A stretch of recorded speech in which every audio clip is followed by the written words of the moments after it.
ำมันได้ดีสิ่งหัวของเจ้าในมือนั้นในวันที่เจ้านั้นเสียใจ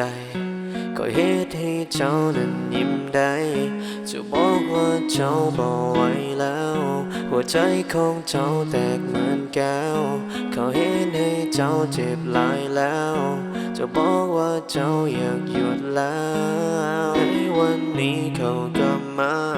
จะโทรมาถามและปรึกษาว่าเจ้าควรเอาถึงใดว่าเจ้าควรไปต่อหรือหยุดนะเจ้าอย่าเสียใจไปเลยเรื่องแบบนี้คอยก็เคยเอาละคอยจะเล่าเลยและคอยจะเล่าให้เจ้าได้ฟังผู้หญิงคนเดียวที่คอยห่างนั้นนี่ตอนที่เขาเสียใจทุกครั้งคอยมักจะมาลิ้นมุกให้ฟังแต่เขาก็บอกได้ห่างคอยเลยแต่คอยก็ยังเห็นเหมือนที่เคยและเขาก็บอกได้สนใจเลย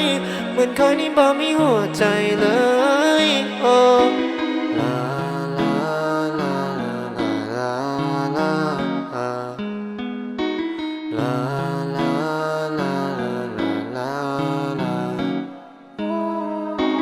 พยายามให้ตายก็บ่มีความหมายเมื่อคนในใจเจ้าแม่นเขา